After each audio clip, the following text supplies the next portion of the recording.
1919 was an auspicious year in history. The First World War ended, ushering a drastic change in the world order. The Philippine Islands had been a U.S. territory for 2 decades and was promised independence under the Jones Law of 1916. Progressive reformers saw the country and its people as a major target for modernization, and education was its main weapon. 7 forward-looking Filipinas came together in 1919 to create a school where young women could gain the knowledge and skills that would make them modern women. Paz Marquez Benitez was the first president of the Philippine Women's College. Jose Abad Santos was its first chairman of the Board of Trustees. Francisca Tirona Benitez was the second president, and with her husband Dean Conrado, guided the school from a house on A. Flores Street to its iconic Taft Avenue campus. In 1932, the college became a university, making PWU the first university for women in Asia founded by Asians. It provided a space where innovations in education flourished, and young people were encouraged to be the best that they could be.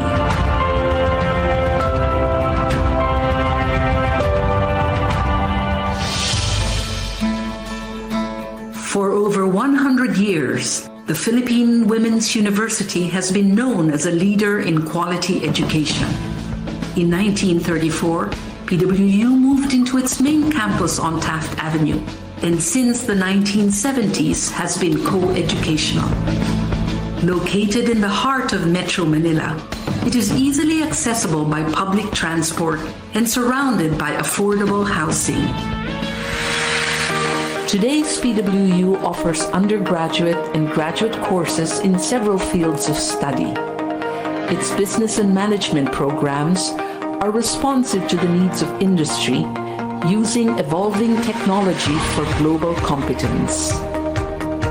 PWU graduates excel in arts and sciences, education, social work, and diplomacy. Its fine arts and music programs have produced outstanding graduates through a holistic education that treasures heritage as well as excellence. PWU has pioneered in fields such as food science, nutrition and dietetics, medical technology, pharmacy, and nursing.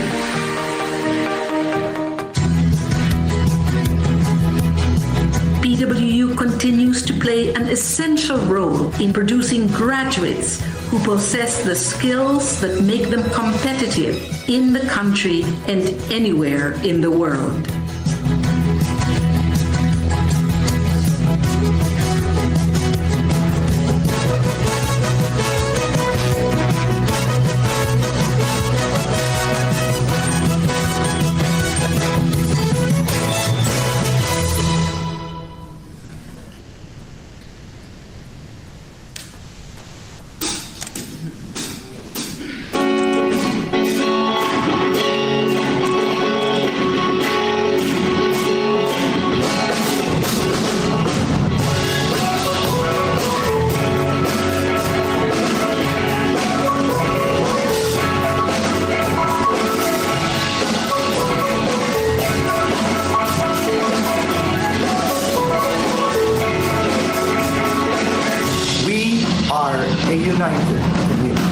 We may not be blood related, but we Patriots are one big family. Being part of the PWU community strengthens us. Through the years, we support each other through good times and bad times. We Patriots always have each other's back. It's a big honor to be part of a community that is open to the ideas of each other. Drives us to excel and be the best version of ourselves. That's the standard of excellence that we Patriots strive for. I'm thankful that this community lets us be who we want to be. We thrive because we accept each other for who we are. And like a family, we treat each other equally. Actually, PWU gave us a home and helped us to be a patriot in society. We may have different individual drums and instruments, but we march to the same beat together as one united community. Do you want to march with our community of patriots?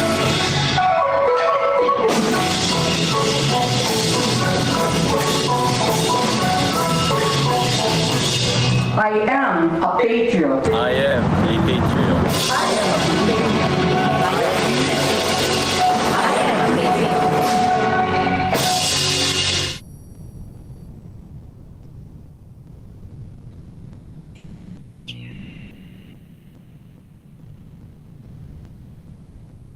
Good afternoon, PW students and all participants in Google Meet Room, Google Livestream, and FB Live.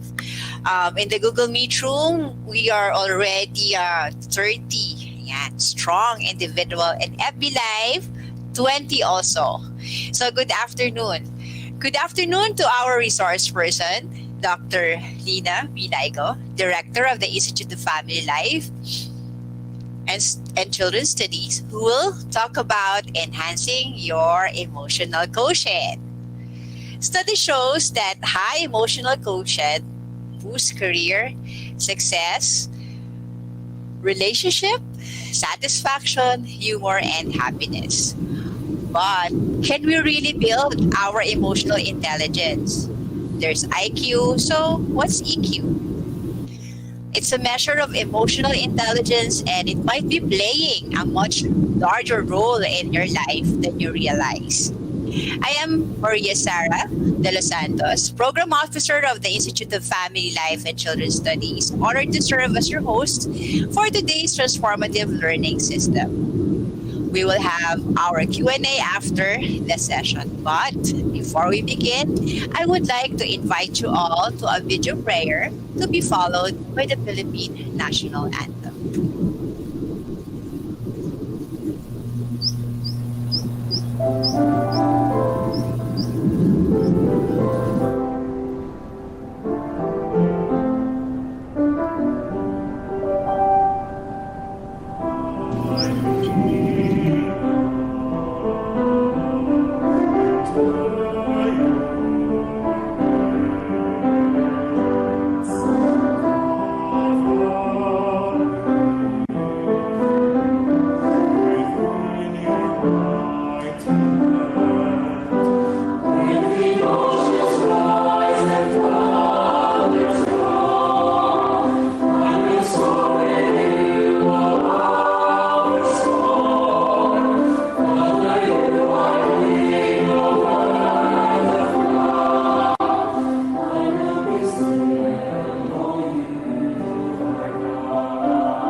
sa simoy at sa langit mong pumaw.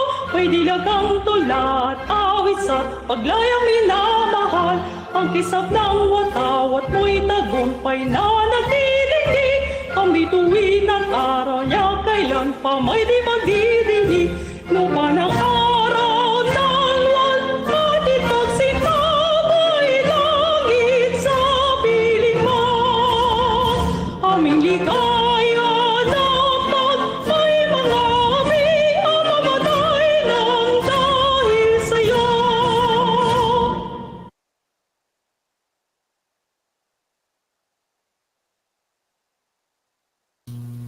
For the webinar reminder, this webinar is being recorded. Please identify your FB and Google label with your name and department. Please be sure to introduce yourself via chat box and write your name and course. We encourage everyone to use the chat box for any comments, question, technical assistance, and other concern related to our TLS. Sit in a quiet area where you can focus and most comfortable and will not be distracted. Use earphones or headset if necessary. And keep writing materials on hand to note down important points you may wish to ask or clarify and comment on. To ensure a conducive learning environment, participants will be muted during the lecture session. During our sharing, you may turn on your video and unmute the audio. Have your gadgets ready and on full charge. So PW Transformative Learning System, this has 5 core values. The PW Transformative Learning System espouses 5 core values, and these are self-intelligence and growth, intercultural competence, fitness and well-being, leadership, creativity, and community engagement. For the mechanics for TLS implementation, for our mechanics, first, activities shall be classified as curricular, co-curricular, and extracurricular activities that includes attending seminar, training, and workshop, participating in projects and exhibits, volunteering and community programs such as serving as facilitator, ushers, and members of event, and others. Of course, an evaluation shall be conducted by the Transformative Learning System Committee, and feedback from you students shall be encouraged to improve on our TLS. That's for the mechanic of our Transformative Learning System, which we are going to do this afternoon. To welcome and introduce our resource person, let us listen to Ms. Mariel Benitez Havellana, Head of Campus Life. Hello, good afternoon, everyone. I'm very happy to welcome all of you today to this webinar on emotional intelligence, or EQ for short. Many of us have heard what EQ is, and I'm sure all of us have different interpretations as to what it is all about. But for me, EQ is about one's awareness of how one is feeling and being able to sense the other person's feelings and reacting in an appropriate manner. As a former national athlete that played with the Philippine national women's football team and a performing artist for the Bayanihan, the national folk dance company of the Philippines, I know how vital it is to develop one's EQ, or emotional intelligence, because we were required to switch on or to be in the zone on demand and with incredible consistency, as well as be aware with our own feelings and our emotions and be sensitive to our teammates or even our opponents' feelings, while also trying to motivate ourselves and our teammates to be able to provide or give the best performances. So truly, emotional intelligence is needed in every aspect of our life and contributes not only to one's success in one's professional work and career, but also in creating healthy relationships, whether to family or friends or to colleagues. So today, It is very important that we all listen and we learn. And who better do we listen to than our resource speaker for today, which I have the honor of introducing to everyone. So our speaker for today is none other than our director for the PWU Institute of Family Life and Children's Studies, who graduated with a Bachelor of Arts major in psychology from PWU before pursuing her postgraduate studies, her master's in communications and social development from the University of Chicago, and her doctorate in social development in PWU. She's currently a board member in many foundations and associations, and to name them, Philippine Mental Health Association, the Pearl S. Buck Foundation, the President Manuel A. Rojas Foundation, as well as the Buklura ng Pamilyang Pilipino. She's a recipient of the prestigious President's Golden Heart Award in 1998 and the Global Family Values Award in 2004. So today, our resource person is none other than Dr. Lina B. Ligo, who will share with us what emotional intelligence is all about, why it is important, and how we can all develop it. So let's all listen and learn and be better persons by developing and enhancing our own emotional intelligence. Good afternoon, everyone, and thank you for joining us. Thank you, Miss Marielle Benita Savellana. I know you're busy, but then you're with us. Thank you. Thank you for the welcome and the introduction. So, let's now begin. Over to you, Dr. Lina. Yes, good afternoon, everybody. I'm very, very pleased that all of you are here. You know that EQ is really my favorite subject. And I hope that we can all learn from each other this afternoon, not just me, but from all of you, from whatever questions you have in mind, your own perceptions, your own insights. Let's share with each other today. Okay, now let me just download my presentation to you.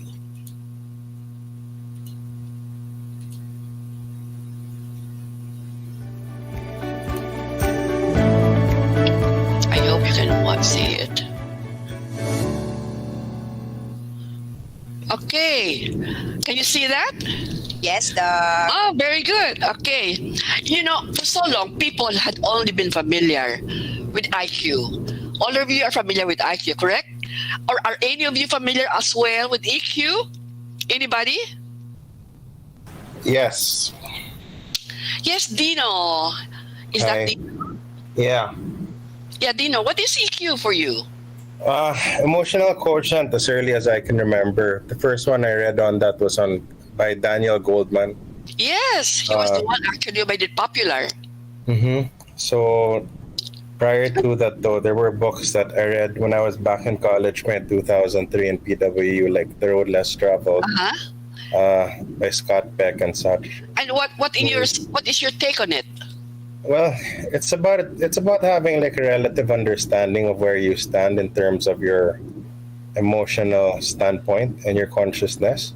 Mm-hmm. I guess similarly, it's what people do as an exercise now for like meditation or yoga, or getting in touch with your inside emotions and then having some control or ability to develop that even further. Very good, very good, very good, very good, Dino. You can help in and please pitch in your thoughts in as we discuss. Go to the slides, okay? I would appreciate that, Dino. Okay.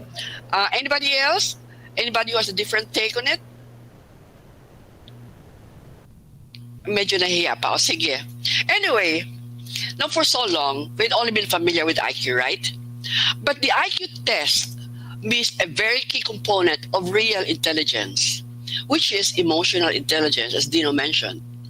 The ability to read others well, to empathize, and relate easily to friends and strangers alike is extremely valuable in both personal and professional lives. Now, in 1995, Goldman's theory of emotional intelligence became popular when he published a book based on his research. But the concept itself was already alluded to by David Wexler, a psychologist, in the 40s, when he made it clear that no intelligence tests could be valid if emotional aspects were not taken into account. Wechsler, as you know, is very popular because of his Wechsler test, which a lot of psychometricians are using to measure intelligence. The concept of emotional intelligence helps individuals to guide their thinking and actions. Goldman said, we are responsible for our thoughts and feelings, behavior and attitudes. Yes, we may be influenced by our environment, by our family, by friends and teachers, but only us are responsible on how we think, feel, and behave. Only we or us are in control of our thoughts and feelings. Diba? Tama naman yun eh. We're all familiar with the saying that no man is an island. Very true, because man is a social animal. They need to connect with other men. Man survives better if he has relationships or is connected to others. We have seen this during the pandemic, if you remember, how others went into depression because they were felt isolated. They lost connectivity. See? Now, Daniel Goldman proposed his theory based on his research which focused on behavior. He said in his book in 1995 that emotional intelligence actually came from positive results. If you have positive results, you tend to practice it and you keep on practicing emotional intelligence. But we will look into that a little bit more later. Now, let's go to the next slide. There are many kinds of intelligence. We're all familiar. We're all familiar with the traditional IQ intelligence or intelligence quotient, which measures our cognitive ability or mental ability. Many of us have been assessed by whenever we go to school or for promotions or salary raises, for employment, etc. But now we also hear that EQ or emotional quotient is quite as important. We also hear about social skills or people skills. Actually, in 1983, Howard Gardner, in his book Frames of Mind, described the idea of multiple intelligence, wherein he mentioned interpersonal and interpersonal intelligence, the basis for actually emotional intelligence and social skills. I think the following discussions on the different intelligence is based actually from Gardner's multiple intelligence descriptions. The question, is IQ better than EQ? Is actually a question that many of us, I think, need not answer, because I think we know the answer to that. You need IQ as well as EQ, but EQ is more important, as we shall soon see.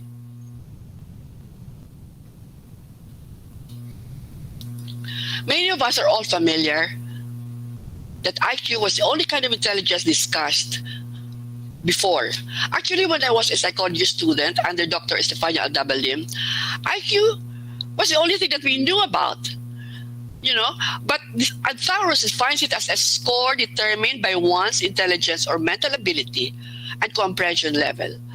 He said that IQ test assesses the person's ability to solve mathematical equations, memorize things, or identify patterns and recall capability. Many of us have been given some sort of IQ test. Psychology students are familiar with the Binet, the Wechsler, and many others. And those applying for medicine, of course, are given IQ tests, all sorts of IQ tests. Are they now given other tests such as social skills or emotional intelligence or even other skills that Gardner was talking about? Doctors need bedside manners, di ba? And for that, you need another type of skill other than intelligence. So, emotional intelligence is actually, which was popularized by Goldman, refers to the ability of a person's emotions, the ability to understand and self-manage your own feelings in positive ways, to communicate effectively, empathize with others, overcome challenges, manage conflicts, and relieve stress. Emotional intelligence is not always accepted in this research community. Actually, sabi nga nila, EI or emotional intelligence is actually popular psychology. However, EI is still considered by many to be a useful framework, especially for businesses. To Goldman, emotional competences are not innate talents, but rather learned capabilities that must be worked on and can be developed to achieve outstanding performance. He believes that individuals are born with a greater emotional intelligence that determines their potential for learning competencies. Goldman stated that as much as 80% of adult success comes from EQ. I believe that. I think it's very true. His research actually shows that people who have a higher emotional and social intelligence tend to go higher in life, become more successful than those with a high IQ but low EQ or social quotient.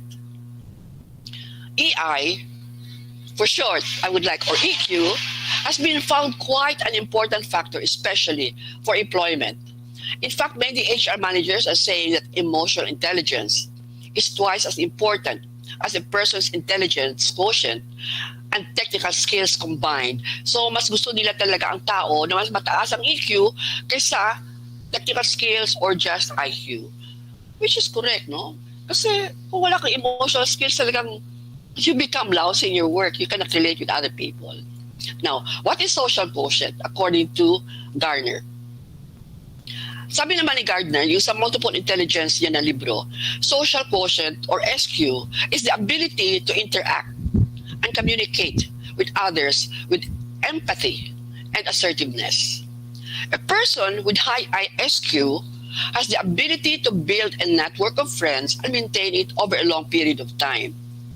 Pero as early as 1920, Thorndike, another psychologist, also described social intelligence as the skill of understanding and managing others. So even in 1920, medyo social skills were already accepted and were already looked at and researched on.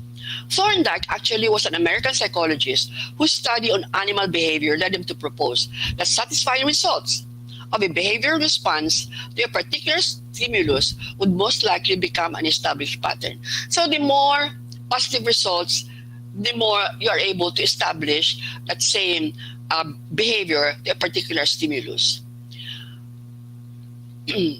Conversely, punishment for inappropriate response would weaken the association between stimulus and response. Marami itong mga researches on using animals which kind of verified or validated such statements.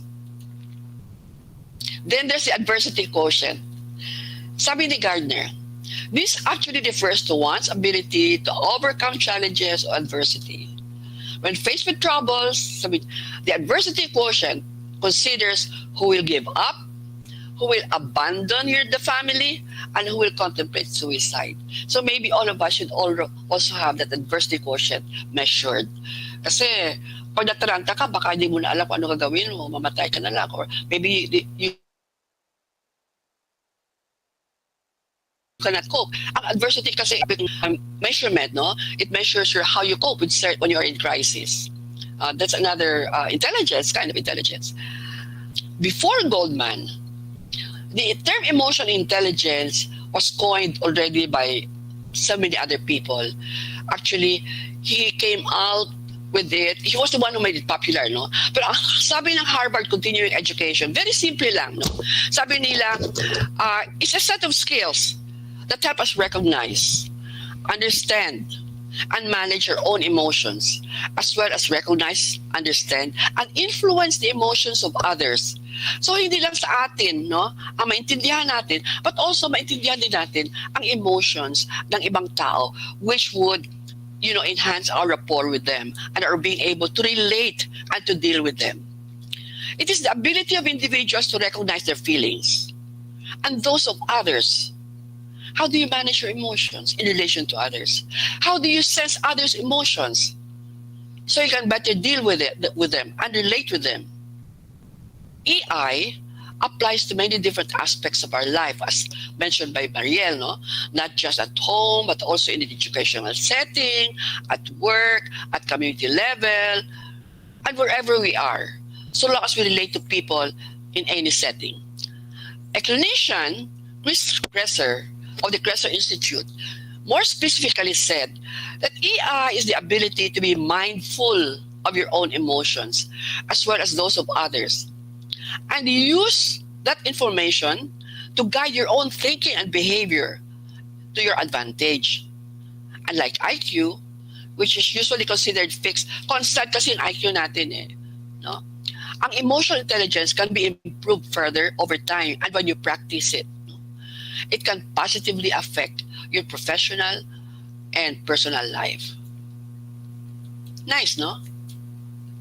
And why do we need emotional intelligence? Why? Everyone who works with people needs it actually. Kailangan talaga ito eh. Yung mga doctors especially, kailangan nila ng bedside manner, di ba? Ang mga teachers also, kailangan nila ito. No, hindi lang puro assignment and puro lang dikta sila about, and lecture. Dapat they have to relate to the students. And to be able to relate to the students, they have to have a sense of feeling for how students feel. They have to sense how they're feeling also para mas maganda ang rapport between teacher and student. And I think this is something that some of our teachers also need. EI can improve your relationships, your professional and professional life. It has positive effects on your health. It improves your resiliency. And it is linked also to higher performance at work as well. It makes you more innovative and more resourceful.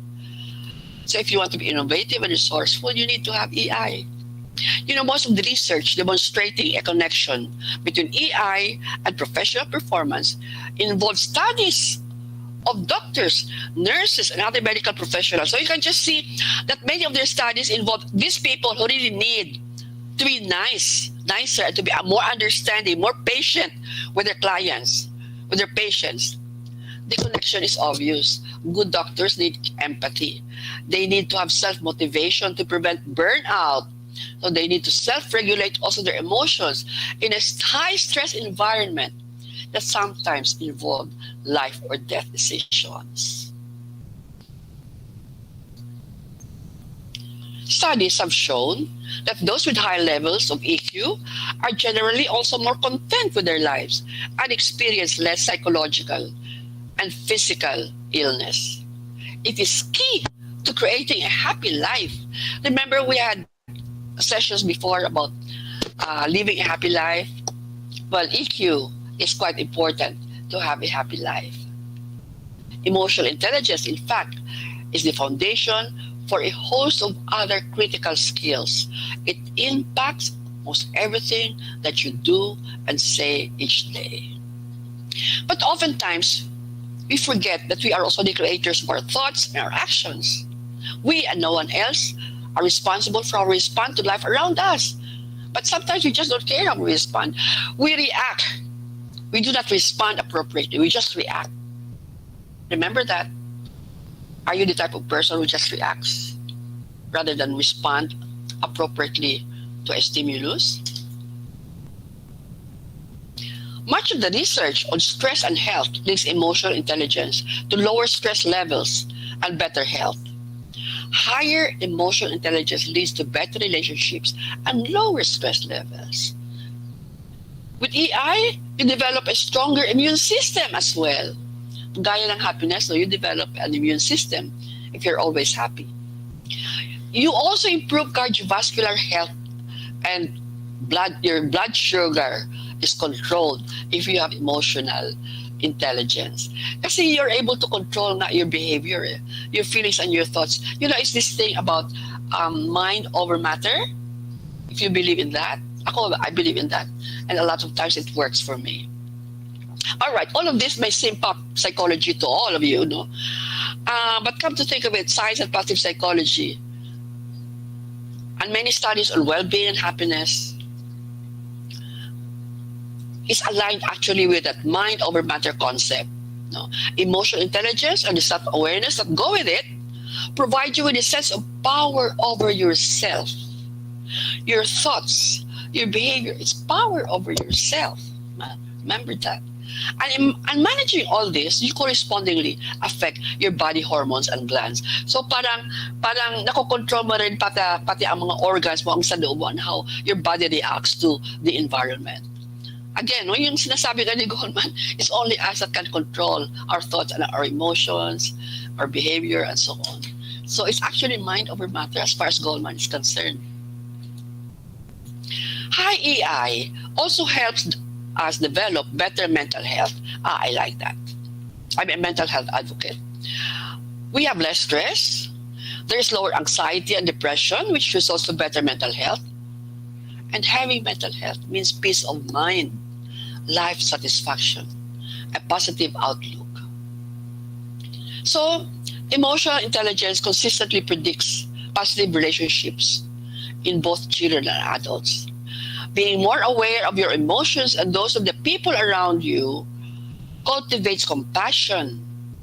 You're being able to regulate your extreme emotions and ensure that you won't default to something hurtful that you'll eventually regret in the heat of the moment, especially if you're angry and impatient. And if you're on the receiving end of a negative comment, with EQ, you'll have the ability to process the emotions.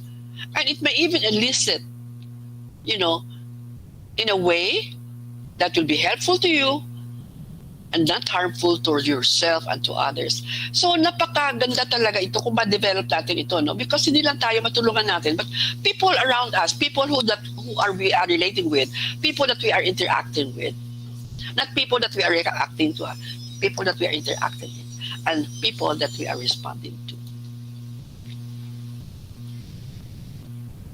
Okay. Most people would consider good managers and successful CEOs to be just downright smart. But when it comes to professional success, sharp brains aren't the only factor. With very few exceptions, a job involves interacting with other people, diba? We said it earlier.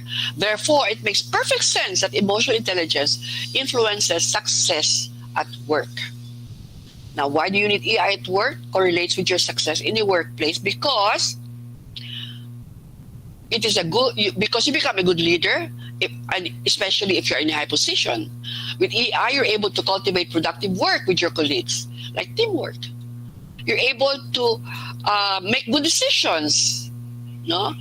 And best of all, people with higher emotional intelligence have a greater capacity of working memory and the ability to weed out extraneous, useless information and focus only on the priority and on the task at hand, especially in emotional situations. Napaka-focus pag may emotional intelligence. Kahit hindi pa ako nakatry niyan. I mean, I haven't gotten to that point.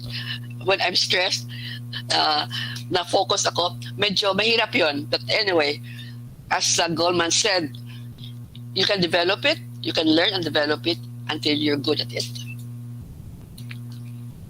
Goldman's theory actually on emotional intelligence consists of 5 areas. The first is about self-awareness, which we hear so often talked about. Self-awareness is not only knowing your strengths and weaknesses, which is standard in most exercises, but also knowing your drives and your goals, recognizing their impact on others, and also using your gut feel to guide your decisions. Yung gut feel, yung mga hunches natin, part pala yan. Pag mataas ang emotional intelligence mo, ang gut feel mo, it becomes more reliable. And sometimes you really use it, no? Yung intuition ba, no? The component of self-awareness in emotional intelligence is knowing what one is feeling at the moment and understanding the impact that those moods have on others. The ability, the capacity, the skill, or self-perceived ability to identify, assess, and manage the emotion of oneself, of others, and of groups. This is actually the cornerstone of EI. The ability, the capacity, the skill, or self-perceived ability to identify, assess, and manage the emotion of your emotion and that of others and of groups. The processes and the outcomes of emotional intelligence development also contain many elements. It's known to reduce stress, moderating conflict, promoting understanding, which has an ability, and promoting understanding and relationships, and fostering stability, continuity, and harmony. According to one psychologist, no, a researcher and author, Tasha Yurik, sabi niya, people who are self-aware and tend to be more confident and more creative, sabi niya. They also make better decisions, build stronger relationships, and able to communicate more effectively. Kasi they know what they want. They're very careful and they're very sure of what they want to say. So, kaya better din ang decision making nila. Self-regulation and self-management or self-control is another component of the EI. This is your ability to use awareness of your emotions to stay flexible and positively direct your behavior. Once you're aware of your emotions, you can then manage and redirect those emotions or disruptive impulses and adapt to situations. People with high EI can adapt even when things don't go their way. They adjust their expectations and make the best of less ideal situations. They seem always to find a silver lining in whatever they're doing, especially when things go all right or when they have problems. Somehow they always manage to see the positive side or the bright side of things. They stay composed during such moments. The appropriate words to describe a person with self-regulation is, they're so cool, they're so calm and collected. According to Margaret Andrews, Margaret Andrews is an executive director at the Mount Sloan School of Management in Harvard, and she has a lot of lectures on this now. And I will use her mostly in this PowerPoint. No? Sabi niya, people with strong self-regulation, meaning self-control, can pause, take a deep breath in tense and stressful moments, which helps them to remain calm and think before they speak or act. In other words, they pause. They take a deep breath muna before they start responding. Okay? The other side of the coin, of course, is that those who cannot contain their negative emotions and impulses often set off a chain of negative reactions like anger, which often leads to dangerous results, as you know. Marami tayo mga road rage, marami tayo mga reports na narinig about people who just reacts and becomes dangerous because they're angry and they cannot contain their anger anymore. These are the characteristics of self-regulation. Self-control is managing impulsive feelings and destructive or distressing emotions, remaining composed, positive, and flappable, especially in trying moments. They think clearly and stay focused. Sino ba sa atin ang may self-control dito? Ang hirap actually. If you're a person who is very fast, very impulsive, tapos na ang usapan. Self-control is thrown out the window. Also, the other characteristic is trustworthiness. They act ethically, above reproach. They build trust through reliability and authenticity. They're real people. They admit mistakes, and they confront unethical behavior in others. They're not afraid to tell, hindi ba medyo may mali yata dyan they, of course, they're tactful, but they confront unethical behavior in others. They take tough, principled stand even if it's unpopular. I like that. Conscientiousness is another characteristic. They make commitments and keep promises. They hold themselves accountable for meeting their objectives, and they are organized and careful in their work. Ito yung mga talagang seryoso sa trabaho, very committed, and all of that. And then adaptability. I like this best. Smoothly handle multiple demands by being able to shift priorities, even if there are changes around. They adapt to responses and strategies, and they fit in fluid circumstances. They're very flexible on how they see the events. They adapt and react to changes. I like that. And I think all of us should really learn how to adapt ourselves. And the innovativeness. Seek out ideas from a variety of sources. Entertain original solutions to problems. Generate new ideas. take fresh perspectives and risks in their thinking. Ito yung mga tao na they take calculated risks, so to speak, no? Kaya marami silang mga nakukuha ng mga ideas and mga strategies because they think beyond the box, no? They think out of the box, rather. Kaya all of this, if you have EI, you can develop all of this. But you also have to develop all these characteristics, ha? Then you have social awareness, which is another of the 5 elements of EI. Social awareness or empathy, ito ang pinaka-importante sa lahat because this is your ability to understand other people's moods, behavior, and motives in order to respond effectively. Parang EI na rin, no? But this is social awareness. Ang EI kasi may self-awareness ka. Pero dapat may social awareness ka rin. And this is what we're talking about now. Respond effectively and improve the quality of your relationship. It has also 5 characteristics, no? Including being able to sense others' feelings and perspectives and acting on them. Okay? With such a wide range of skills, a person with high social awareness or social competence would make a good marketing manager. A high investment that spells big money or spells high salaries. Kaya kung gusto niyo talaga makakuha ng trabaho which is highly paid, you have to develop all of this.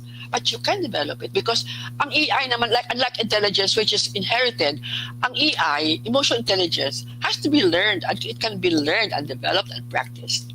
Okay. Characteristics of social awareness, which includes empathy, includes, we have already mentioned, service orientation, understanding the client's needs and matching services, no? Increasing the client satisfaction. Ito, service orientation para ito sa mga sales people. But even if you're a service provider at the community level, talagang you need to sense also what the client needs, no? So, para mas matulungan nyo. And then developing others. Ito. This is something that all leaders or supervisors should really develop because you acknowledge and reward people's strengths, their accomplishments, and development. You offer feedback also and identify the needs for development of your people. You mentor them. You give timely coaching, give assignments that challenges, and develop their own personal skills. Ito yung developing others. Kaya, if you're working in an office, sometimes you can sense, itong boss ko ba, marunong ba ito mag-sense about what we need? No? Baka marami na mag-rebelde, ha? Huwag naman. This is just telling you that this is what we as supervisors really need to develop among ourselves also. And then you leverage diversity. Ito. You respect and relate well to people with diverse background. Understand their different worldviews and be sensitive to group differences. Sometimes you can be insensitive when we are with IPs, yung mga indigenous peoples, no, or with different tribes. We are not able. We sometimes minamaliit pa natin, no. We become discriminating when we are supposed to be sensitive to the differences that we are all in, cultural differences. Create an environment where diverse people can thrive by seeing diversity as an opportunity. And you challenge bias and intolerance. Yan, makatulong tayo dyan sa ating makakatutubo if we help them here. So instead of discriminating, we invite them. There's such a thing as inclusion, and we learn from the diversity that is around us and help each other. And lastly, itong political awareness, where you accurately read power relationships or the power dynamics within a setting, where you detect crucial social networks in your environment, understand the forces that shape the views and the actions of your clients. Political awareness means actually to accurately read situations in organizations and external environments para makita mo kung saan ka papasok, kung saan ka pwede makasingit, kung ano ang dapat mo i-ignore. You have to understand the power dynamics, especially if you're working in an office setting. Even here at PWU, there's such a thing as power dynamics also. So let's just be aware of that, no? And learn from it. Next slide.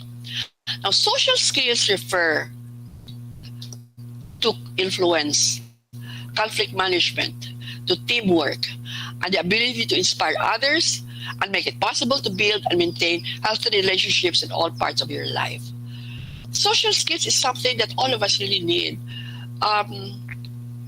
When we relate with classmates, when we relate with our colleagues, pag may barkada tayo, kailangan natin ng social skills to be able to influence each other or, or work together para hindi tayo magkahiwa-hiwalay ng pag-iisip, mga ganyan.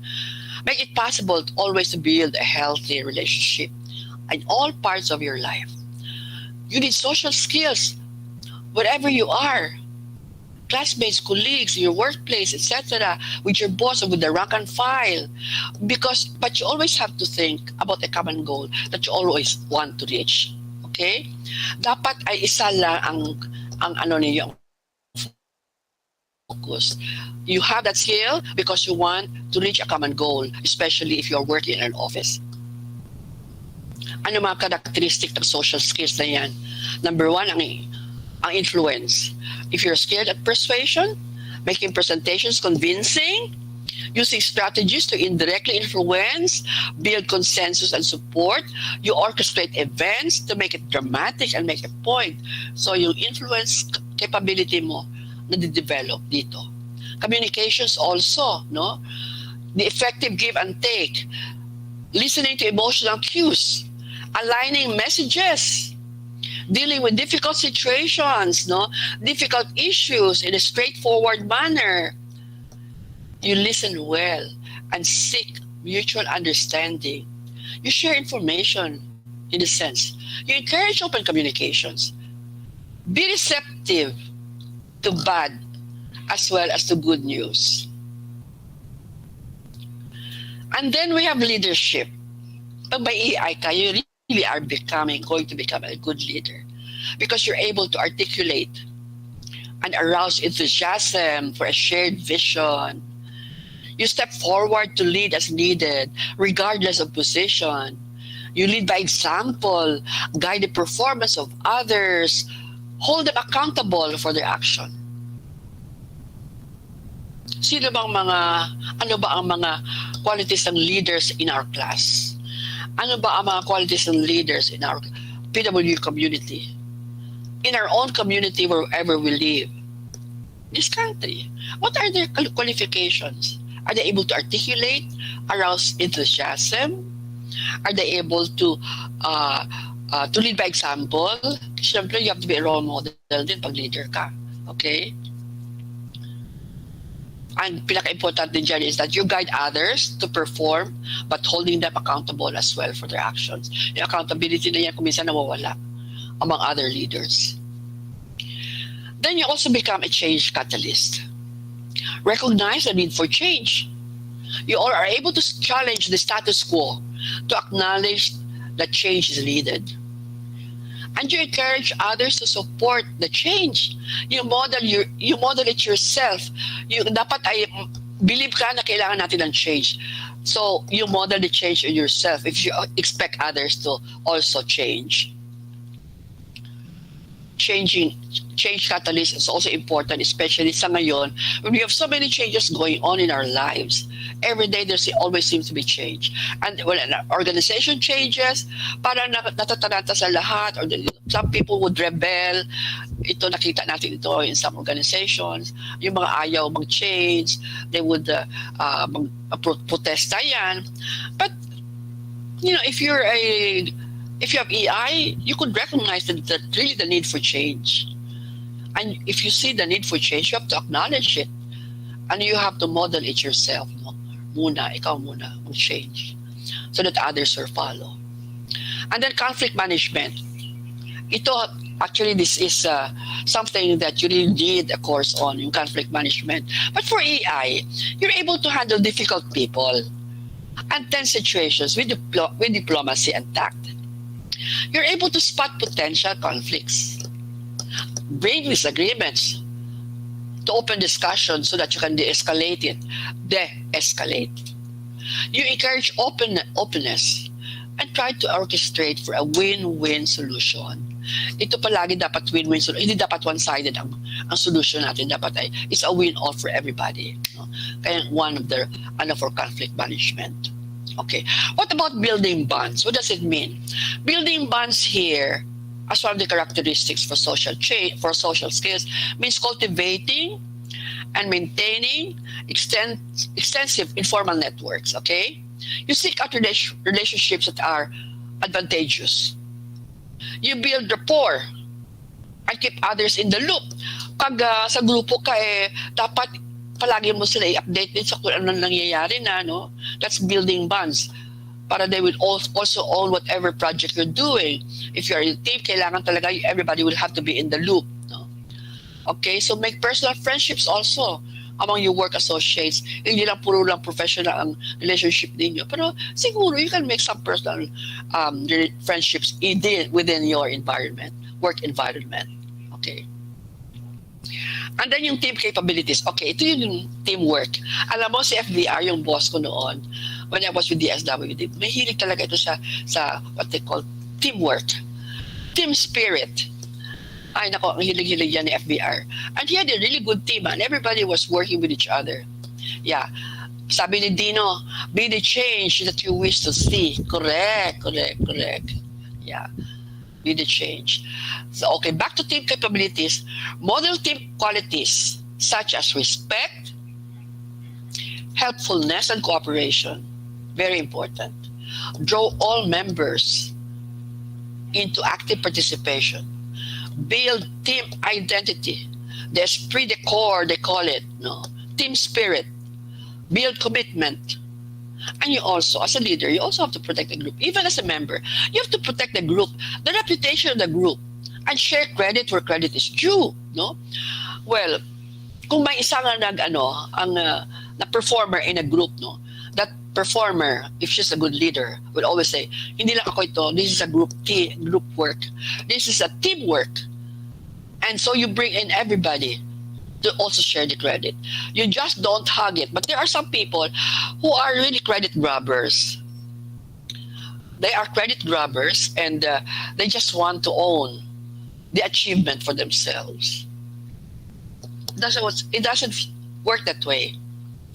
You know, if you work as a team, everything will have to be a teamwork. Achievements, failures, you have to own it also. Just as you own success together, own failure together also. It becomes a team effort, and your team becomes stronger that way.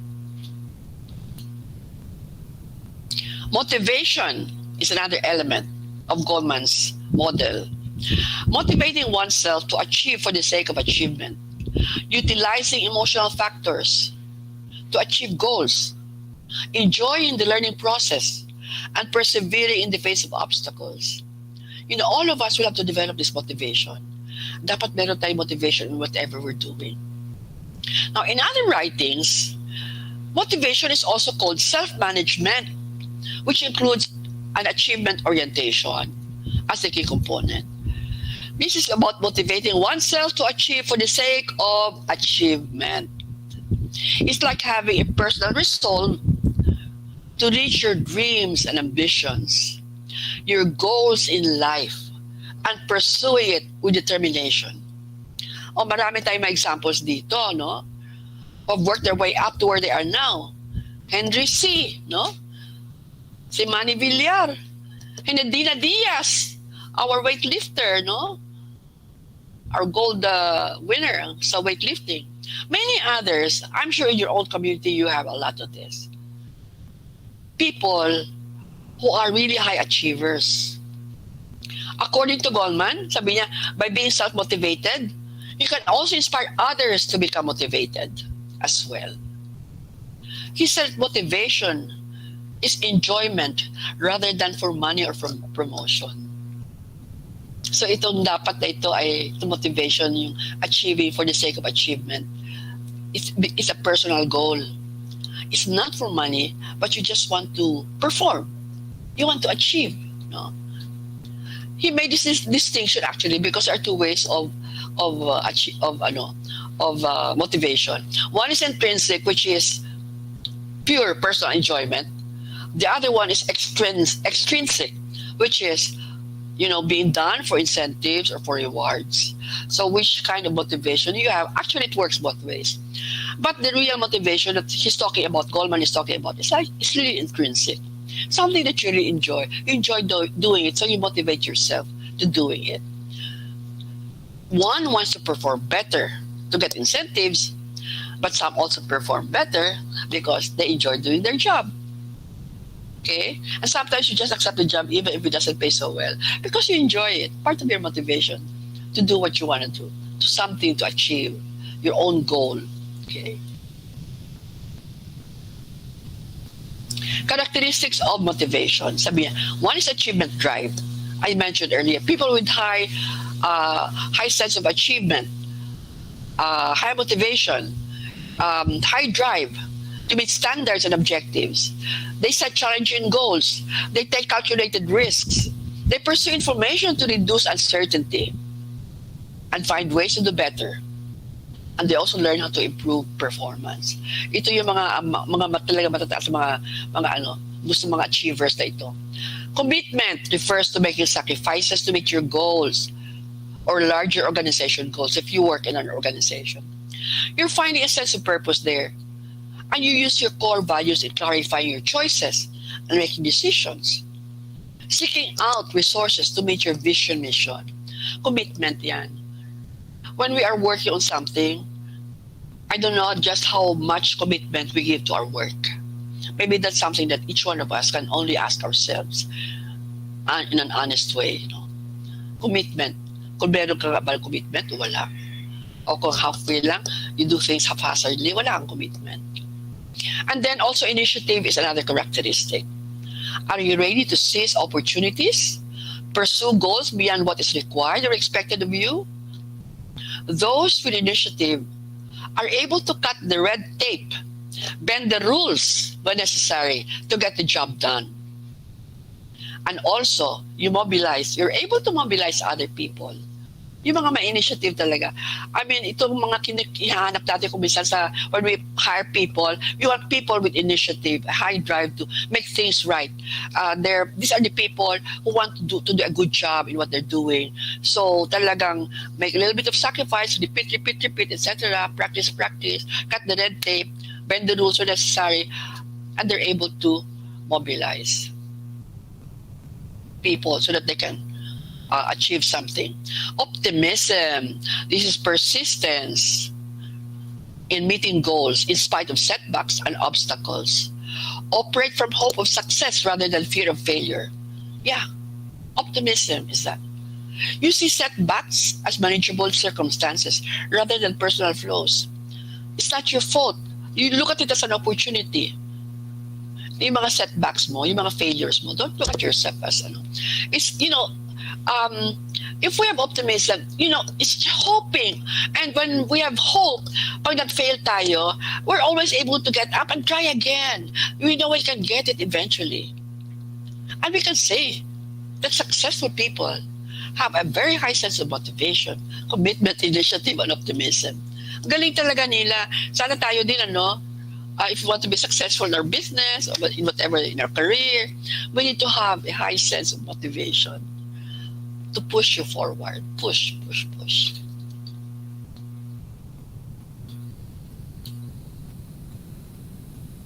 So, having said all of that, how can we now develop our own emotional intelligence?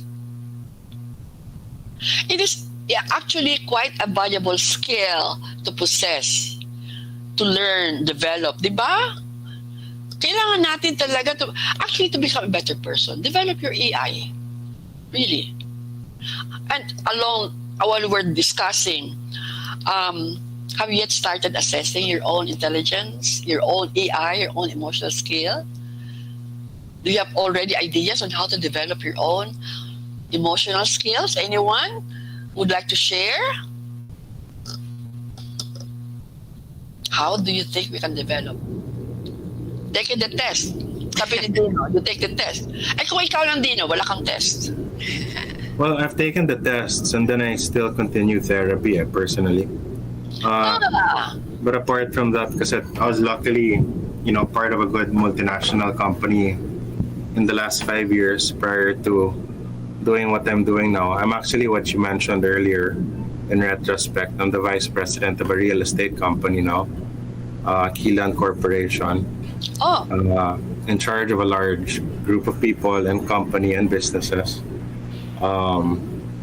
But taking classes here to develop my social aspects of what I want to do later, which is more in the social economics. Yeah, that's good. But you also need to develop the people around you, Dino, diba?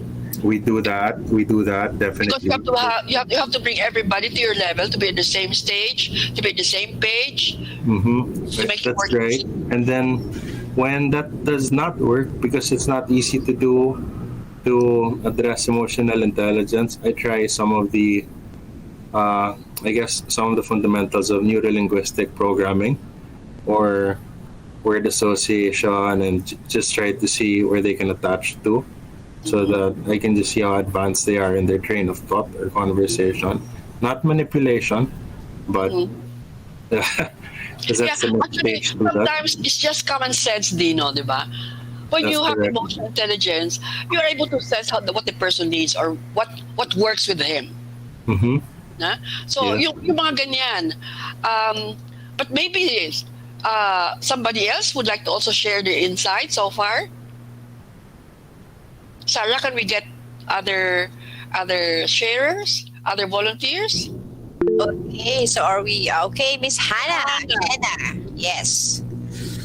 Sir Dino, you may open mamaya kung gusto mo mag-share your camera so that we can see you. Yes, Miss Hannah, over to you. At home, so Good afternoon po. hope you don't mind.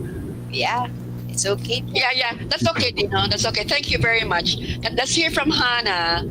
Thank you, Dino. Good afternoon po, ma'am. Hannah, can you open your video? If you can. Okay. Okay, it's all right. Okay. Yes. Okay, go ahead. Hello po. For me po, practice observing how we feel. Kasi just like what you've said, no, we have to be aware. Can you speak louder? For me, ma'am, practice observing how we feel, because just like what you've said, we have to be aware of our emotions. So for me, that's one thing. Yeah, right. Practicing self-awareness. That's what you're saying. You have to practice your self-awareness of feeling with others. Okay, good. Thank you. Any other volunteer?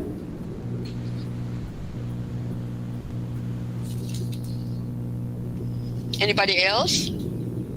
Yes, from this Google Room. Sino pa po? Ayan. Okay. So, no more? Okay, let's see. Meron Doc. Si Eliza. Yes, Miss Eliza. Yes, good afternoon, Doc. Hi. I think we can develop our emotional intelligence by just understanding individual differences and be sensitive towards other people. And once we empathize to them, we can now understand them. So that's one of the good impact of emotional intelligence. Okay, good. So you being sensitive to others' feelings is what you're saying. Yeah, that's one way of developing already your intelligence. Yeah, your EI. Thank you, Eliza. No more? Okay. We can take a look with the slides. It says start with self-awareness. To improve your emotional intelligence, you need to start at the beginning, which is self-awareness. However, gauging your self-awareness is very difficult because, as Andrew said, the doctor, she said that you don't know. You don't know what you don't know. Does it make sense? Oo nga, self-awareness you have to start knowing yourself. Hindi mo nga kilala yung sarili mo. So, hindi mo talaga kilala yung sarili mo. So, a very simple exercises that we used to have in some of our workshops. We just, okay, get a piece of paper, fold it into two, one side, your strengths, the other side, your weaknesses. Parang yun lang alam lang namin noon how to do this self-awareness. And trying to learn what are your strengths, what are your weaknesses. And then your friend will do it. What do you know this person's strengths are? What do you know this person's limitations are? And then they will write something that you don't know. No, and sometimes you just, ganyan ba ako? Ganyan ba ako? So, you start seeing yourself a little bit better. But you have to really gauge yourself. You try to gauge your own self. You recognize your emotions and be able to name them. What emotions are you feeling right now, for instance? Yeah, journaling is also good. Yeah, journaling. Somebody mentioned that. So what emotions are you feeling right now? Are you able to name them? Are you confused? Do you know that you're confused? Do you feel ignoramus? Whenever you are in a stressful situation, what emotions typically arise? Ano ba nafe-feel? How would you like to respond in such situations? Are you able to pause and reconsider your response? Do you take a moment to name your feelings and temper your reactivity? Because that is actually part of being able to recognize your emotions. Take a moment. Feel yourself first. Are you angry? Pag inis na inis ka, kumisan wala ka ng ibang emotion, nakikita ko din, inis ka. Talagang galit ka. Kasi ito nangyari. Hey, we said that you're able to control your emotions, but if you are responding to somebody's actions, remember, you cannot control somebody's actions. So you have to adapt your response to the situation and not react like your anger, like your impatience, or talikod ka na lang, o magbumura ka na lang. These are the kinds of things that we need to recognize in ourselves. Okay, best exercise talaga, pag galit kayo, if somebody, you look back and look at when you were very angry at something or somebody. Ano bang ginawa mo? Were you happy with your reaction or with your response? These are things that you can start with. The other one that you can nothing. Okay, sige. Nothing good, correct. Yeah, I'm glad that you're kind of practicing you're developing your EI, huh? And then you ask for feedback. Ito. You audit your self-perception. Ask your colleagues, your friends, even your family members. How do you rate your emotional intelligence? Baka iba, emotional intelligence, wala. You're none. You're nil. Zero. Wala ka talaga such thing as emotional intelligence. Puro ka lang react. Puro ka lang galit. So, ask them how you respond to different situations. Siguro from them, you will know. Always ask for feedback. How adaptable or empathetic are you? Especially when you handle conflict. You ask your colleagues in the office. It may not always be what you want to hear, but it will often be what you need to hear. Okay? It may not be what you want to hear, but what you will need to hear because you have to change. Okay? Now, read literature also. Andito sa ask for feedback pala. Pag binigyan kayo ng pangit na na feedback, huwag kayo magalit. Pakinggan nyo, look at it as a constructive criticism, okay? Because maybe saying something that you also need to look at yourself and improve on, okay? Itong read literature, and this is for people, you have to learn how to practice reading, even online or printed materials. Because studies show that reading literature with complex characters can improve empathy. Reading stories from other people's perspectives help us to gain insight into their thoughts, into their motivations and their actions, and also may help enhance our self-awareness. Lots of interesting stories online. But that is only if you really want to further go beyond what you can, you just read and see how you react to their stories. That's just one. And the other one is creating a culture of emotional intelligence, because you can change your environment to promote AI in others. You can set norms for people, how they can communicate, how they can disagree. Sabi nga ni Andrews, set norms, set down the rules. And in addition, you need to recognize and celebrate also those that exhibit emotional intelligence. Hindi lang puro negative sa puro, dapat yung mga mayroon na nakakita ka, ay yun naman, you praise them. Ay, galing, okay yan. I would also like to learn that. Start making heroes of people who help other people. Sabi ni Andrews, it's not just people who got to the top of the mountain first, but it's all the other people who helped them. Again, we are looking here at the team behavior. You recognize it and call it out for what it is. We know a lot of agencies and institutions are doing this, recognizing people or organizations for specific achievements. Madami tayong may TOYM tayo, may Ramon Magsaysay tayo, no? Ramon Magsaysay Awards, etc. For specific achievements. So may mga recognitions tayo. Even outstanding scholars, inventors. So you create a culture of emotional intelligence. Because when you create that, you create an environment, you also promote AI in others. Hopefully, anyway. Okay, let's see. Other ways to develop AI. Determine your own personal motivators. What triggers you to achieve, to perform something big? If you're a high achiever, you know exactly what your triggers are. And what motivates you further? What motivates other people? Is it purpose? Is it meaning? Or is it having a role model? No, perhaps ang role model mo is your father or your mother or somebody in the family. May idol ka, in other words, no, that would motivate you to do something. Ang mga entertainers, meron tayong American Idol, may Pinoy Idol tayo, no? But when you want to determine your personal motivators, that means that you really are serious because you want to improve yourself better, to push yourself to higher achievement. So you also assess your reaction to change. Are you the type of person who prefers a status quo no matter what? Or are you the one who rebels because there is change? You don't want to change? But gusto mo maiwan na lang sa pansitan? How do you feel about BBM, for instance, at the head of our government, for instance? Quite a big change, huh?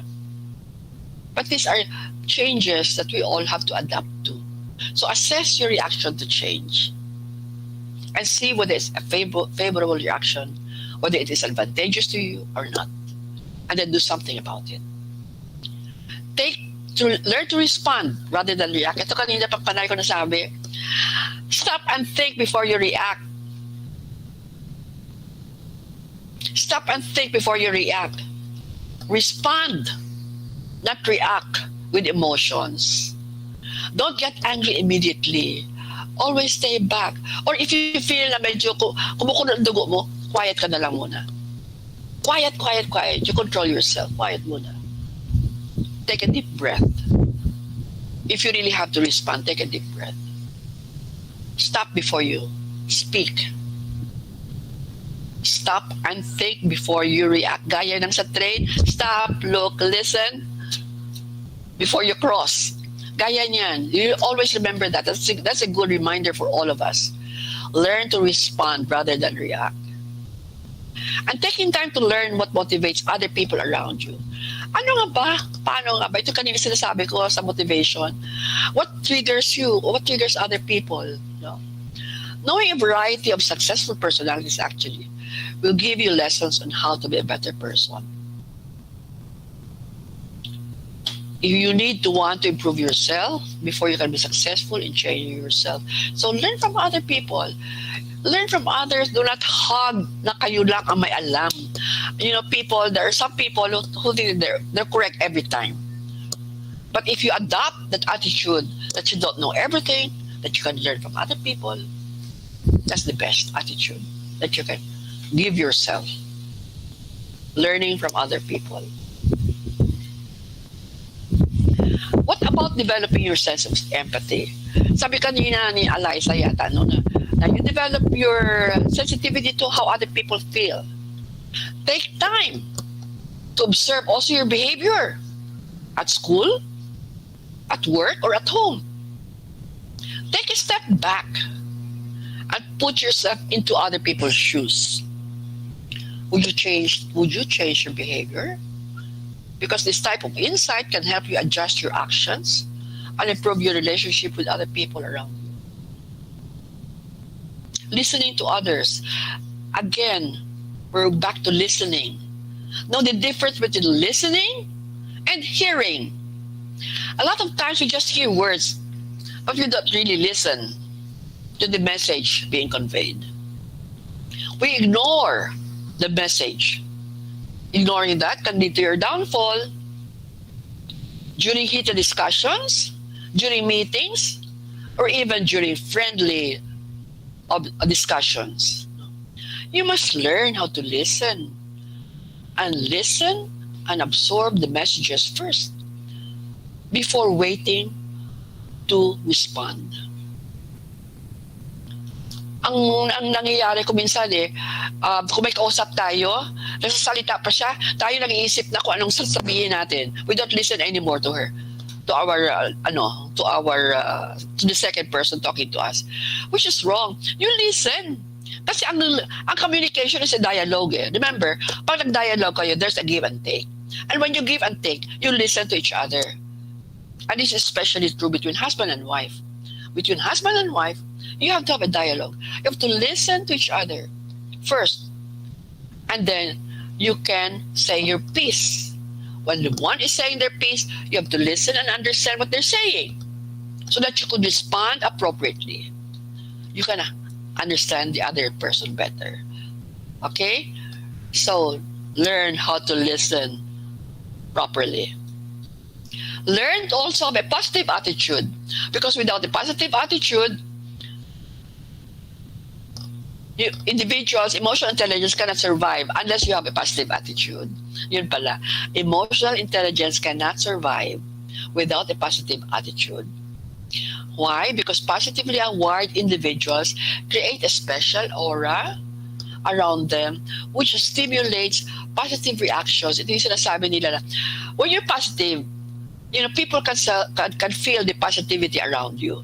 And when you're positive, actually, sabi nga nila yung positive energies mo goes around the whole universe and gets back to you 1,000-fold na positive. So try it.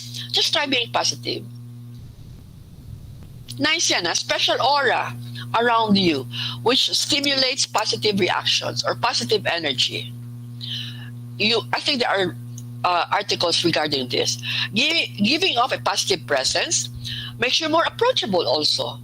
It improves your chances of better communicating with people, of honing your leadership skills. Okay? So, be positive. Sabi nila, may mga tao talaga na medyo mabigat ang aura, no? Di ba kung minsan you meet somebody na may kabigatan ang aura nila, ayaw mo na makausap tuloy, no?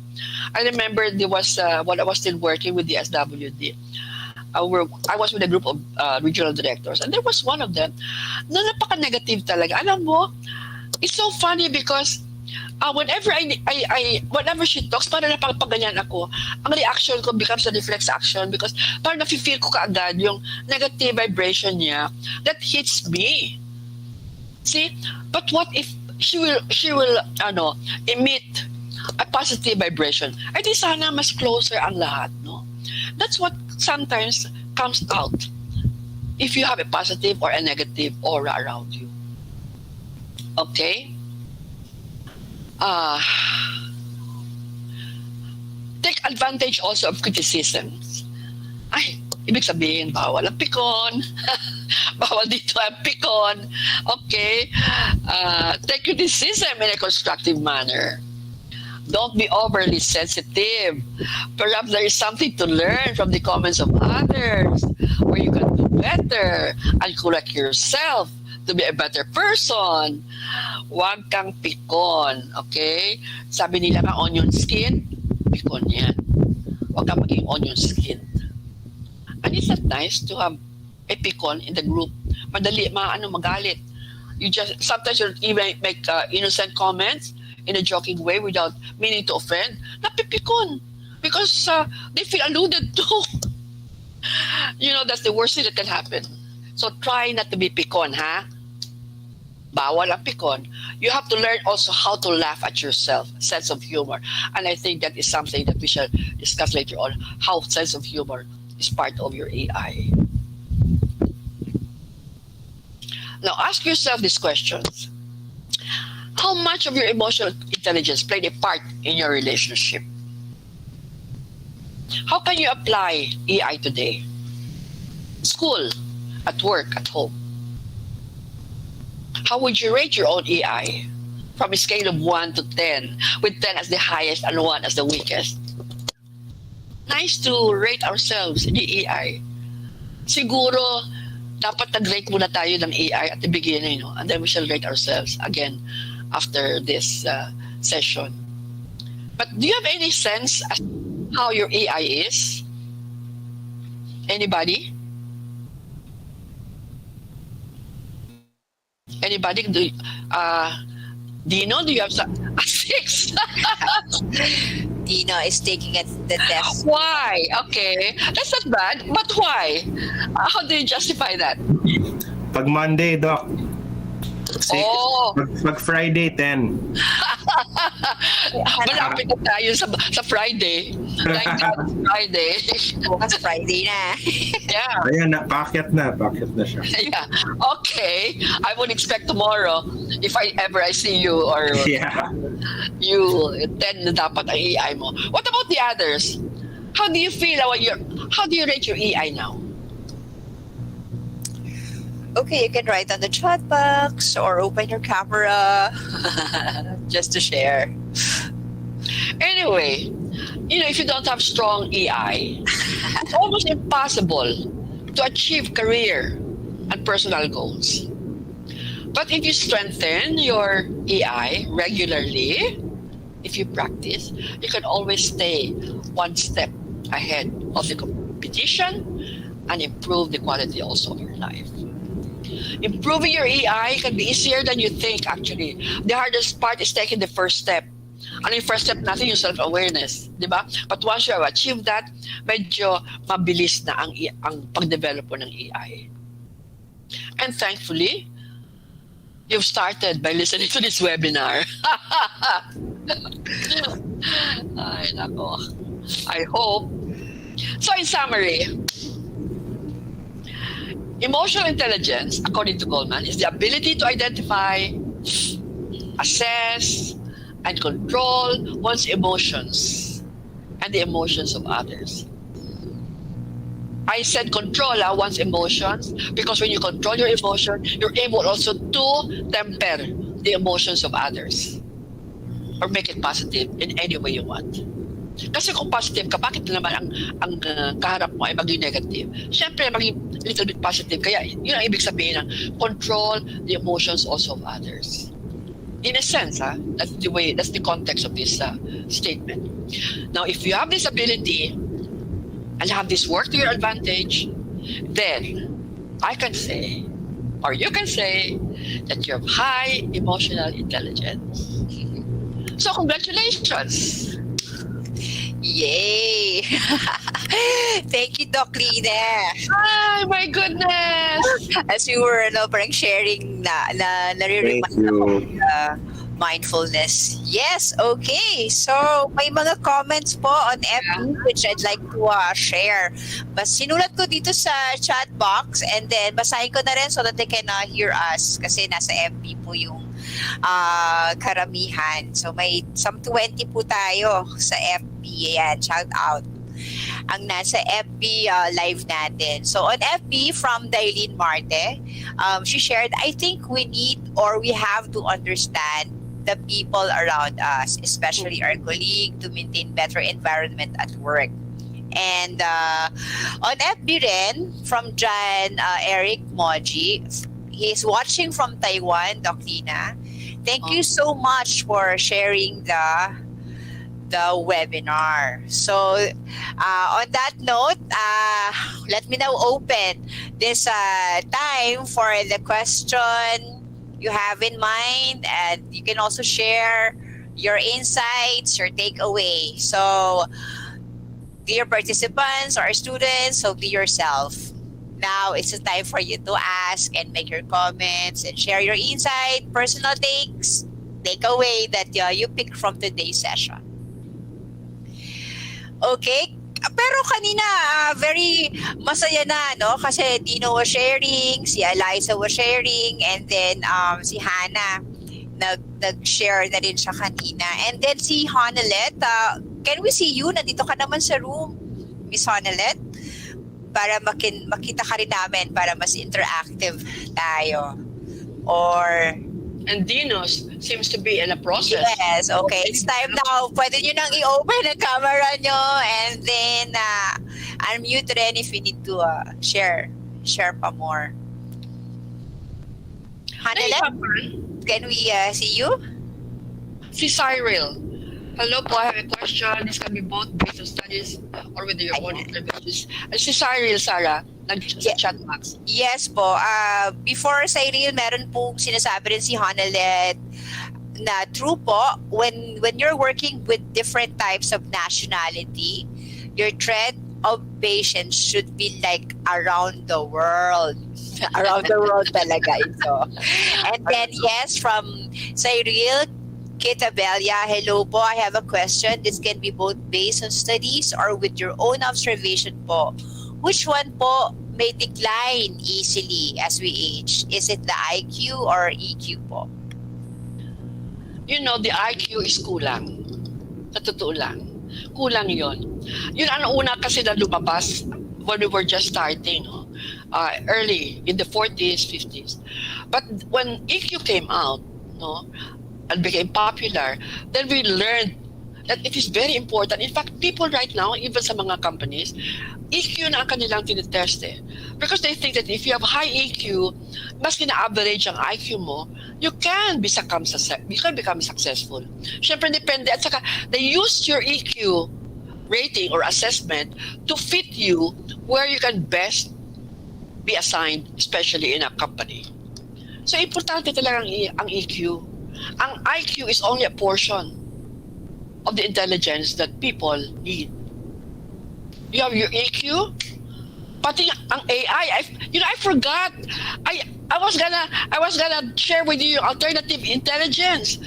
Bakit nawala Sarah sa atin? Anyway, ang artificial intelligence. Nandun, na-skip mo lang. Na-skip ko ba? Yes. Can you think you can find it? Because I want to show, AI or artificial intelligence is a concept, another concept on intelligence, but it is not human. We all know that artificial intelligence is generated by computers, diba?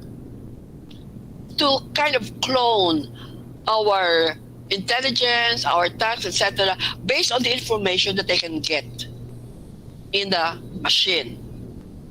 But ang artificial intelligence is not intuitive. It doesn't have emotions. So that is the difference. Ang artificial intelligence, which all of you are familiar with, I'm sure, should only augment our intelligence. But they cannot take over or replace man. Although in jobs, yun ang takot ng mga tao, no? That once the robots come in, once artificial intelligence comes in, it's going to replace the employment of man with robots and so on, machines and all of that. Well, pag siguro mga task lang, mga heavy tasks or whatever, hopefully. But naman science is evolving every day, so we don't know what happens. But artificial intelligence is just artificial intelligence. They're not intuitive. Walang emotion at all. So, don't worry about it. Just use it to your advantage. Sabi ni Dino, Sarah, can you read? Having a good range. Opo. So from Dino po, so having a good range in EQ bridge the age gap of generational thinking. Because EQ, you learn to connect to the person rather than just to intelligence of a conversation. Correct. Between children and young people. Pero sinasabi nga nila may emotion, may generation gap. Kasi ang AI ang kulang doon. Yes po. And sabi rin po ni... So, Cyril, I hope Doc Lina was able to answer your question. So, I think the answer is IQ muna, yung magde-decline. Ayan. So, from Hannah, people who are emotional... Ask Cyril if he was satisfied with the ano. Yes, with the Cyril. answer. Is it... Yes po. Thank you for the great answer. Ayan. Thank you. Okay, to continue on, I'd like to read also Hannah's additional comment. People who are emotionally intelligent or motivated, regardless of situation we are facing. EQ is really important. And then, Doc, my question from Miss Elaine Morente. Does generation gap a big factor in our emotional intelligence? It's not ang generation gap kasi. Sabi ko na kulang lang ng AI dyan. Because generation gap is the gap in terms of communication between the old and the young. So, kailangan if the old has the AI or if the young people have emotional intelligence, they can relate. They can relate to the older people. How do you relate, halimbawa, how does a young teenager relate to the lola or the lolo? Or how does the lolo and lola relate with the young people? It's trying to be able to sense what they need, diba? Empathy. Yeah, where are they coming from? You ask that question, hey, sinagot ako ng ganito, but where is that child coming from?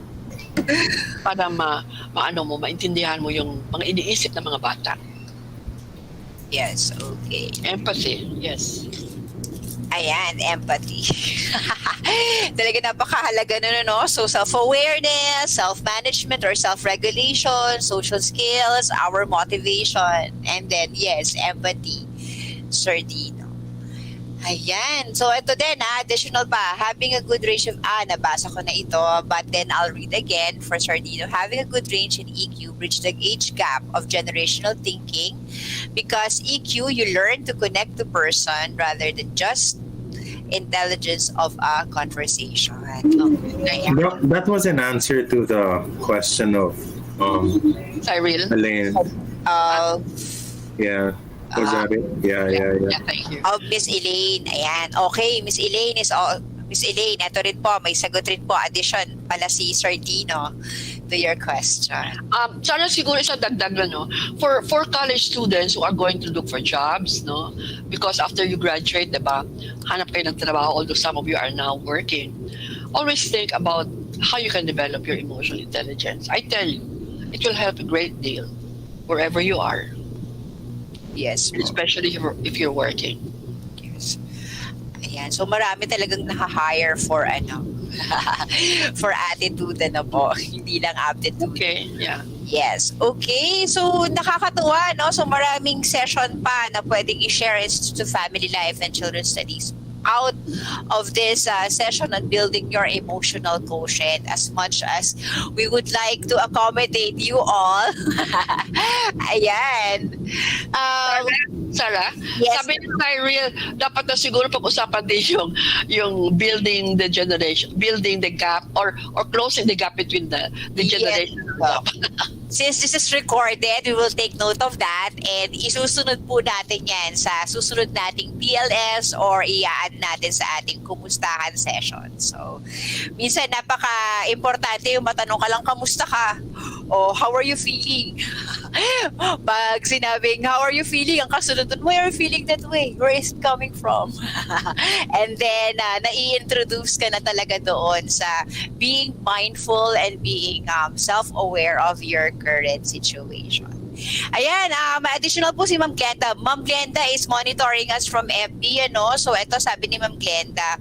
Sabi po ni Miss Maria Carmencita Sanggalang Hemrod, hi, Sarah. Is it possible for us to take out EQ just to know how we are now compared to our younger years? My assessment. There are assessments, that are available. I think in the internet, But if you want, we can serve that out for you, and we can offer it at IFLCS. Just email Sarah. Yes, boss. Yes, you have to be to may mga assessment on EI. Di ba meron din kayo, di ba meron din kayong mga test dyan? Di ba, Dino? We have quite a few. Yeah. There's a range of different levels for that. We do. Yeah. Ayan. Okay. So, okay. So, meron pa po ba? Yeah, I think baka napuno na sila ng information. Yes. Information overload. Yeah, so I think we're okay. So thank you for sharing. So I'm copying the link for our evaluation. So if there are actually alam ko gusto niyo pa magkwento. So parang hindi bagay yung aking spiel dito na if there are no more comments. But then we need to yes, maganda yung sinabi ni Darlene sabi ni Darlene, gaps are not yes, can you read that? Okay, gaps are not the problem. We have to adapt to new and old ways. Yes, because adaptability is one of the characteristics. Opo. Sabi nga, di ba, the best to practice, EQ and mindfulness is now. So you guys should, ano ba to? Sir Dino, what's DL? The app? Headspace, it's free mindfulness app. If they download the app, or they can go online for that also. They're like 10-minute exercises. They're 15 minutes. Yes. It will help you be more aware of yourself. It's a mindfulness app. We use that at work. Okay. Yeah, thank you for the madami actually ng application na pwedeng magamit and usually free. Hanapin lang din natin. And yan nga, tama yung mindfulness app. Napakalapit dito sa discuss natin on emotional quotients, particularly on the area of self-awareness. And from FB po, thank you daw. Ang ganda ng explanation, Ma'am Laigo. So may natouch tayo at may natulungan tayo ngayong hapon. 40 here and then 20 plus po sa FB Live. Ayan. So maraming salamat for joining. So again, we are... I think, Doc Lina, again, as much as we wanted to accommodate more sharing, we are so pressed with time. Ayan po. So, but then we have an evaluation na ipopost and in-up ko na dito sa ating chat box, and then si Ma'am Glenda is posting it sa FB para we can hear some more from you. Ayan. So, after the Q&A, yung evaluation link is posted. And then, we would like now to go to the important part of how to close this afternoon session. So, to do the closing remark, we are so honored to have with us our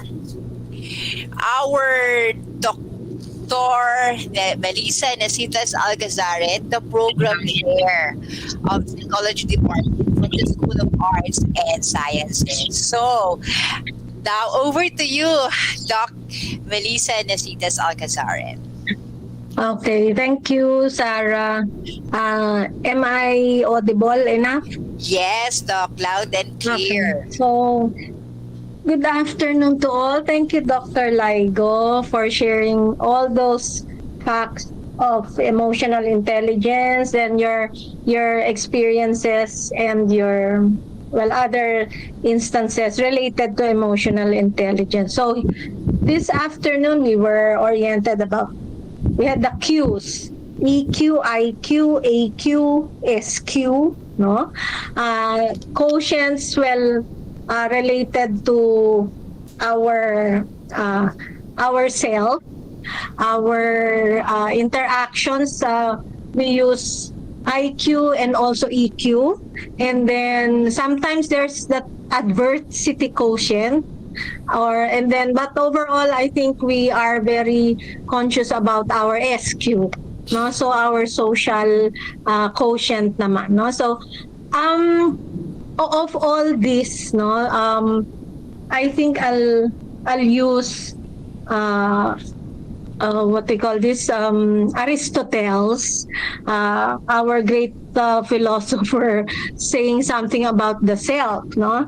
Aristotle said, knowing ourselves is the beginning of all wisdom. So if you know yourself, it will follow already. But to know yourself, there are still requirements. So that's why we have to have this webinar on EQ. No, let's recall our learnings today.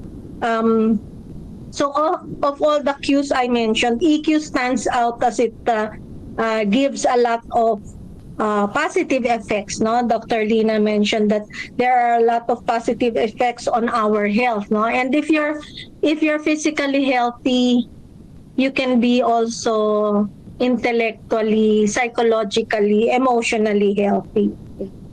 Zeroing on this topic of building emotional quotient or emotional intelligence, it was Daniel Goleman's theory on emotional intelligence that explained factors of self-awareness, self-regulation, empathy, and social skills that works for us to manage our emotions, that can also help us project amiable behavior when we are with others. Self-awareness is the most potent aspect that each one of us need to work on.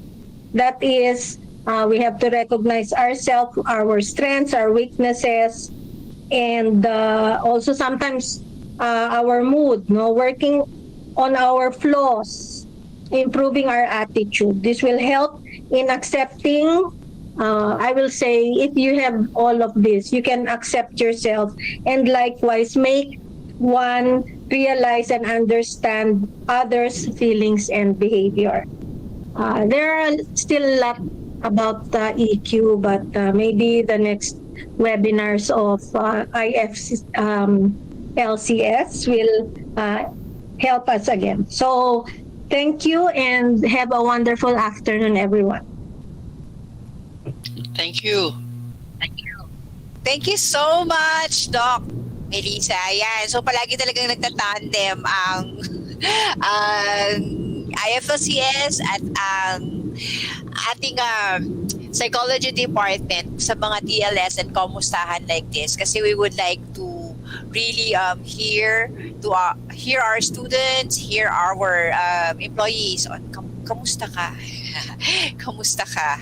And with the transformative learning for the students, ito naman yung makadagdag pa aside from your regular classroom lesson or webinars na you are attending. So again, an evaluation form is here, and if Sir Timothy or Sir Patrick may go back to the certificate of attendance, we just like to show, inuna ko lang si Doc Alcazaren. Ayan, because in exchange of the evaluation is a certificate of attendance for this TLS. So this is our certificate for attending this TLS, ayan, held on February 16, 2023. This is via Google Meet and PW Facebook Live, given the 6th day of February in the year of the Lord, 2023. So ito po has corresponding points na can add up to your requirements. So thank you very much for the 40 inside the Google Room, and 24-28 sa FB Live. So yung iba kasi na-drop but then bumabalik rin. So on that note, maraming salamat to everyone. Doc Lina, kay Ms. Mariel kanina, kay Doc Alcazaren, maraming salamat. So to end this program, we will end the program with our BW hymn. And until next time, again, this is Sarah Dela Santos from the Institute of Family Life and Children's Study with Glenda Rickendell.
you, everyone. Thank you, everyone. And see you again. Until next time.